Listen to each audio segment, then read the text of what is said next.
Today on the bench, I have a very exciting guitar. I have a Knaggs Severin LM, which stands for Larry Mitchell. Larry Mitchell is a Grammy-winning producer and guitar player, and he's lent me his personal guitar so we can take a deep dive look at it and see what makes this Knaggs guitar special. So, first thing to know is that there's two versions of this guitar. This is the semi-hollow version, and there's a solid wood version. Now, they make this guitar as a non-signature guitar. In other words, its specifications are a little bit different. But if you guys are huge fans of Larry Mitchell, like I am, you'll know why. Some of these changes to the guitar are pretty cool. And we'll check out to see the quality, especially from Knaggs. A lot of you guys are not going to be familiar with the brand. This is not a high volume guitar builder. They don't do an import series. These are professional instruments made at the highest level. In fact, you can watch a great interview I did with Peter Wolf and Joe Knaggs, the owners of Knaggs Guitars. We wanna know who our people are, what their wives' names are, and what their kids' names are. I'm not interested. I think Joe thinks the same way, but I let him chime in on that. We don't have this goal of being a giant guitar manufacturer. And I'll put a link down in the description. It's a really beautiful podcast we did talking about how he was basically the head builder of the private stock for PRS, did a ton of designs for them, and decided to branch out with his friend Peter and make a unique guitar.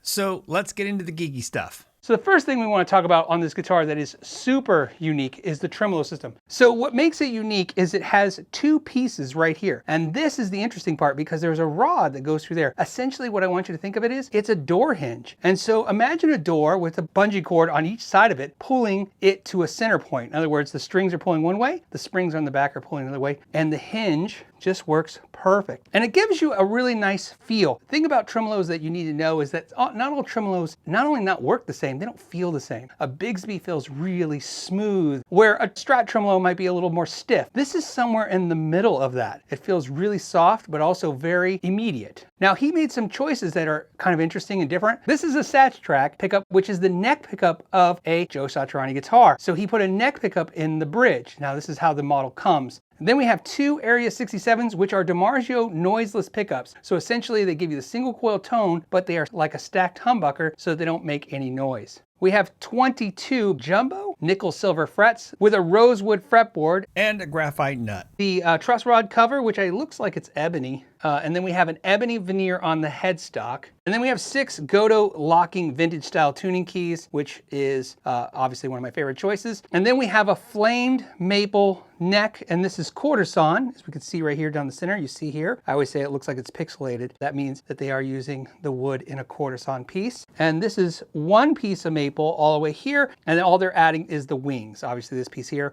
So they're using what looks like a 2x2 board, which is a really nice piece of wood right there. Then we have it glued on right here, so it's a set neck onto an alder body, and then they stain the back of the body. And then what we have here is a flamed maple cap, and looks like here it's, let's look from the side. See here, yeah, it looks like it's a 1/2 inch, so they're using a 1/2 inch right there. And then here, instead of binding, and they've taped it off. One thing about Knaggs, and we talk about this in their podcast too, they are really good at clean lines when they're talking about taping off, whether it's staining or painting. Now, you'll also notice there's a flame maple pickguard. This is a real piece of wood. The finish, I don't know what the finish is. Unfortunately, I asked Joe Knaggs and he said he wouldn't tell me. So if you know the answer, put it in the comments. We have a 5-way switch wired in standard 5-way pattern, which means you have your bridge, your middle and your bridge, your middle, neck and middle, and then neck, volume and tone, and we have the 250K potentiometers, and Larry's specific guitar has a treble bleed on it. All right, for those of you that want some numbers,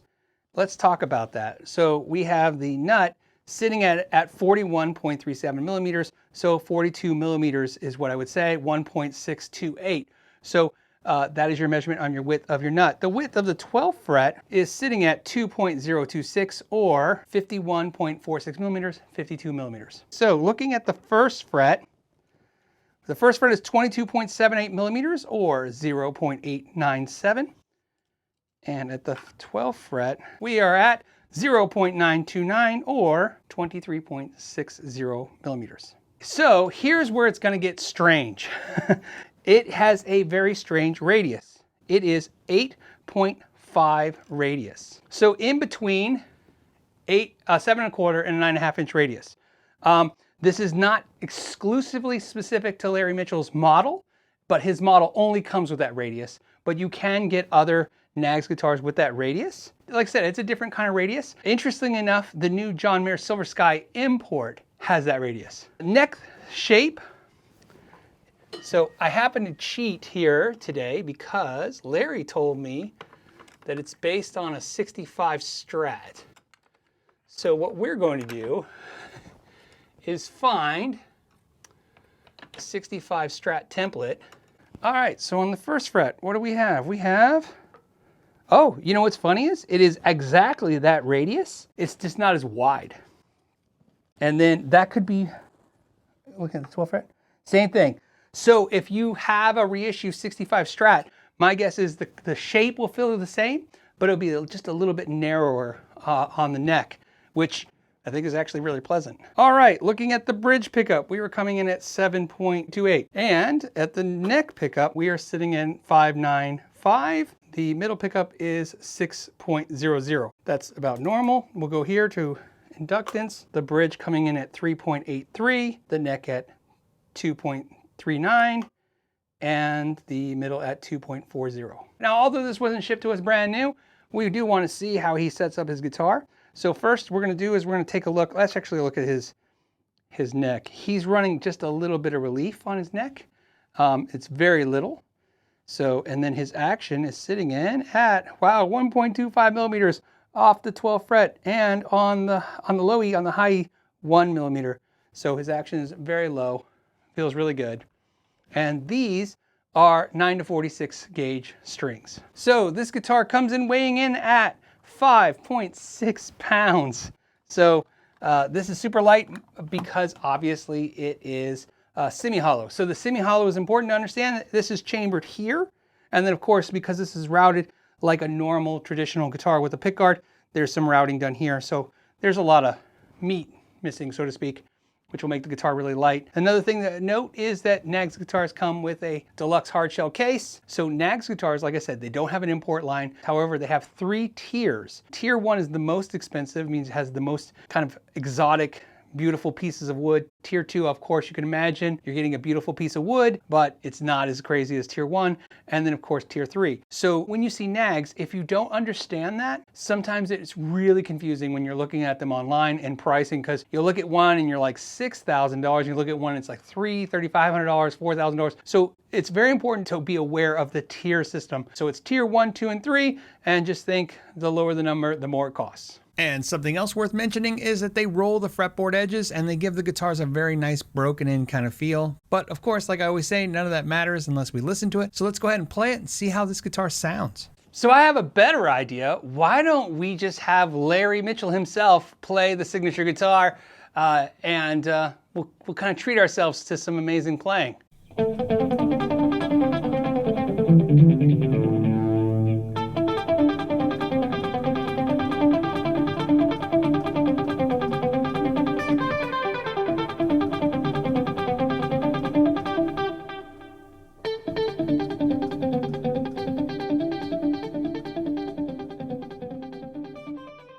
So let's do this. I'll call out the pickups and stuff, and then you can do the play. Okay. Okay. So for reference, because people always want to know the sound, what are you running through? I'm using a Fractal Audio FM3.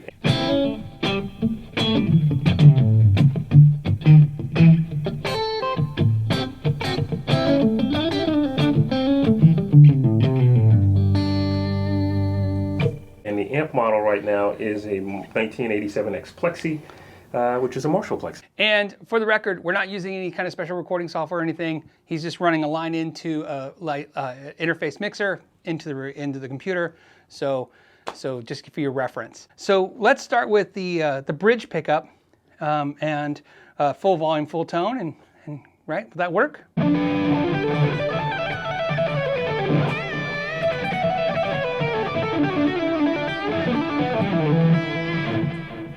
Fantastic. Okay, so normally now it's like go right to neck pickup, right? But I also want to do neck. We'll do the neck, and then we'll talk about all the variations. Okay.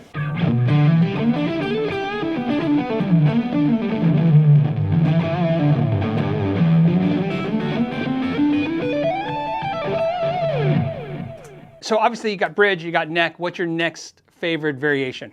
Mine is the neck pickup and the middle pickup. And these are DiMaggio's, Right. Area 67.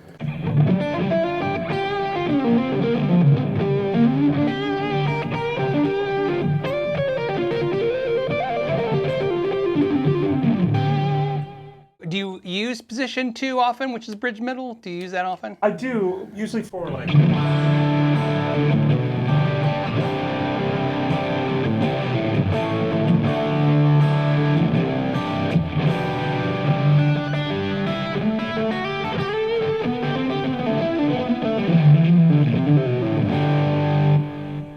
Now, of course, middle. Do you use middle ever? Are you a single middle pickup guy ever? Maybe for a cleanish kind of thing. Okay. A funky kind of thing. Well, let's good time. Let's switch to a clean tone. This is a deluxe reverb.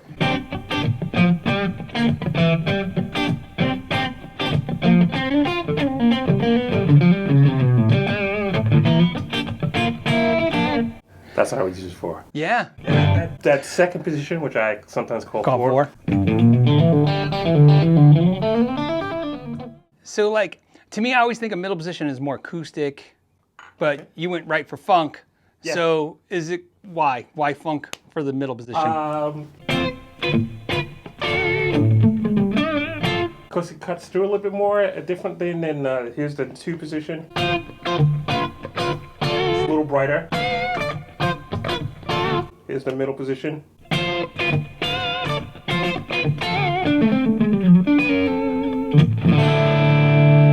don't know. I just like it for that. Yeah, it sounds great. So, I mean, okay, now let's go. Now we're neck and middle position.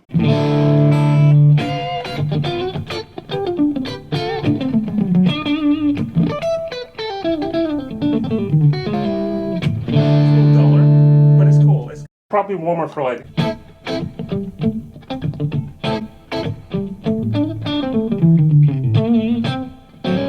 I always love this position for through a Fender amp because the Fender amps are which are notoriously like kind of mid-scooped. Yes. This is also kind of mid-scooped, and you think that would normally both be 2 bads, right? Like, but I think it sounds great. Yeah, it works great.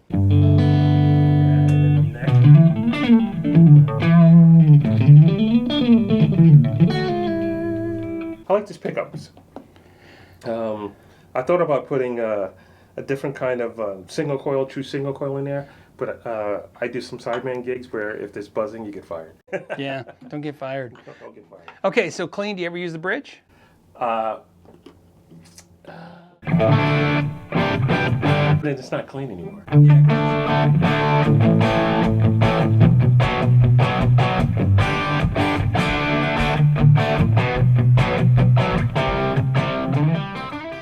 So normally this is where I would do my final thoughts and I would tell you guys what I thought of the guitar. But I think instead of final thoughts, which we'll give you a couple of those, we'll go deeper than we normally do in a deep dive. Instead of just the specifications and stuff, some of the decisions. Why a single coil size mini humbucker, not a full size humbucker? When I first went to the Knaggs shop, I played all the Knaggs guitars that were finished carefully, trying not to break them. And they make this with a humbucker, a full-size humbucker. But the tone is slightly different. I'm not saying it's bad.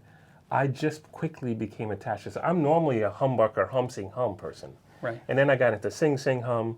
This plate does something to the sustain of the guitar and the resonance of the guitar. And this is brass. This is brass. Well, even the normal plate that's nickel coated. Just the fact that I think it's the fact that it's flat on the wood, and the connection point for the tremolo is this one rod that goes through it. So it was different for me, different enough for me to notice the difference. And when Joe was making a guitar for me, he goes, "You sure you don't want a humbucker?" I said, "I really enjoyed that." And I've played some of the Severins with the humbucker, and it's cool. They're great guitars. And I'm not saying it's a worse tone, it's a different tone. Something about it, the sustain to it, I enjoy that. And the fact that it's a neck pickup in a bridge is... That was Steve Blucher from DiMaggio's idea about that. So it's the Satch track, and it's a neck pickup on the Satch model guitars, Joe Satriani model guitar. But I could have gone with the chopper. I asked him about the pickups that Andy Timmons uses, but he suggested that for the guitar, and he was right. Even Joe Knaggs, like, oh, that actually works in the guitar well.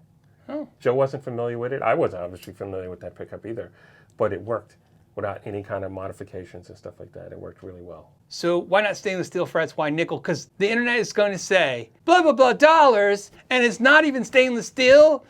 So at least could you speak instead as a builder trying to justify it from a financial perspective? Why, as an artist, did you pick that over stainless steel? Okay, so I have 4 of these.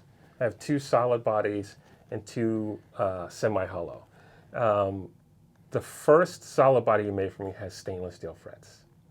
And I specifically wanted them because the guitar manufacturer, the guitar that I was using before this, had stainless steel frets. I got the vibe that Joe didn't like stainless steel frets for whatever reason. Okay. And then at some point I was on the road and I had to have a neck, I had to have the frets leveled for some reason. Maybe I chipped the fret or something like that. And the guy that did them was really respected repair person, and he was like, oh, stainless steel frets are a pain to work with, and I guess toxic or something like that. Is that possible? No, so it's toxic. It is more work. I can tell you as a repair person, polishing them, getting them to polish is very difficult. Okay. Once they're shiny, they're shiny, but getting them to shiny is not as easy as nickel because it's harder. So it's harder to buff, right? Think of it that way. It's harder to buff to a shine. Yeah. So the next Knaggs that I got, number 3, I think it was, has nickel frets, and then I wanted to go with nickel frets with this one as well. Okay. So out of the 4 you have, does any have stainless steel to this day? The first 2, I believe. The first one for sure. Okay, has stainless. Mm-hmm. Now you don't care because obviously you have both, so it's no. Yeah. Okay. That's not going to stop me from playing. Yeah, I find I want to care. Yeah. From a not wanting to do work. Okay. On I don't want to work on my own guitars. I'm working on other people's guitars. I'm banned from working on my own guitars.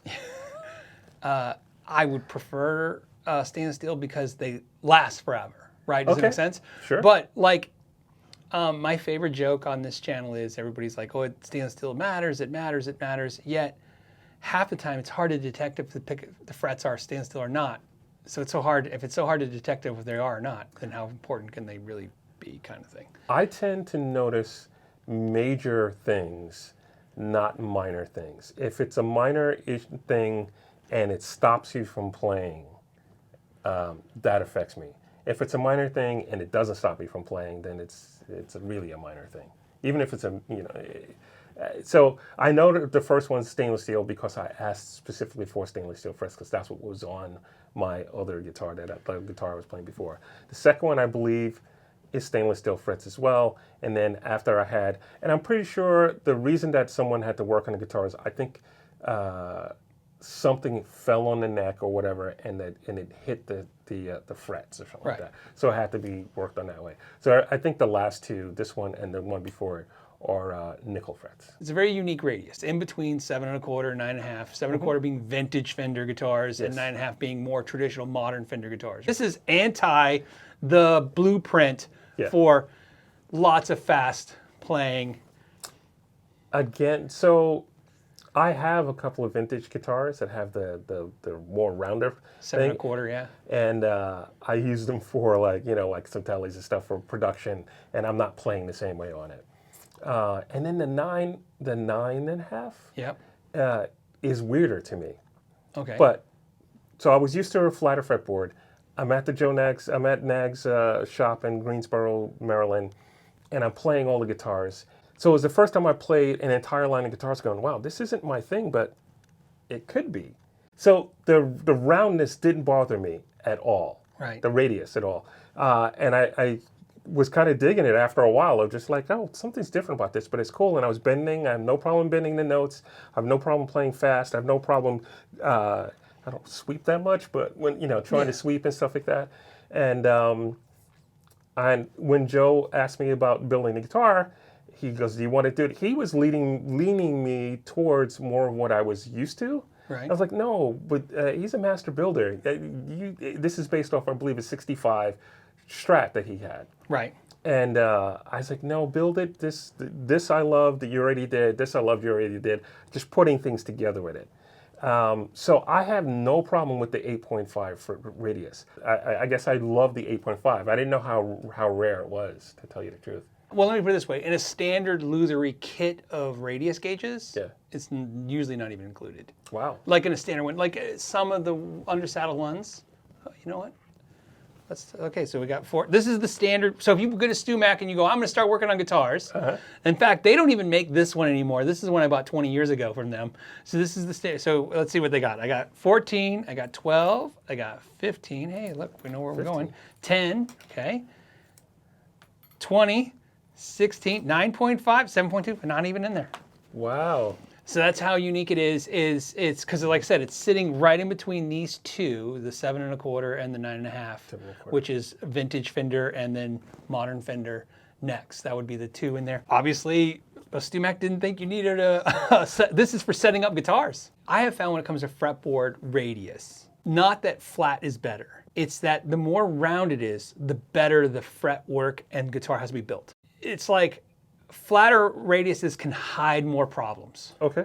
Does it make sense? Sure. You can get away with murder when doing guitar. As someone working guitars, if I have a flat radius and I'm just leveling frets, man, I can just make everything flat, give it to you, lower the action, great. You will not be happy if like a $99 student guitar had a 7 1/4 radius, it'd probably be unbearably unplayable, right? Just because the time that they would put in the neck would be almost none. Okay. So that is unique. The neck is not chunky, it's not thin. I'd call it middle ground. It's not too chunky. This is about the same as 3 of the 4 models that I have. One of them has a slightly thicker neck, and it's just slightly thicker, just slightly thicker, and it's cool. I like that too.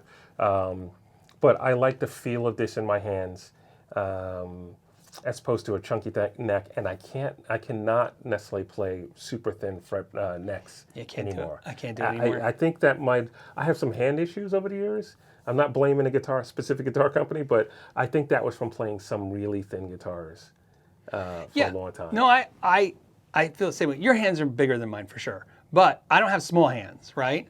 And I really think, like, when we talk about the 80s and 90s, it was all about those paper thin. I call them the saltine cracker necks, right? It was just all a row of saltine crackers, stick some strings on it.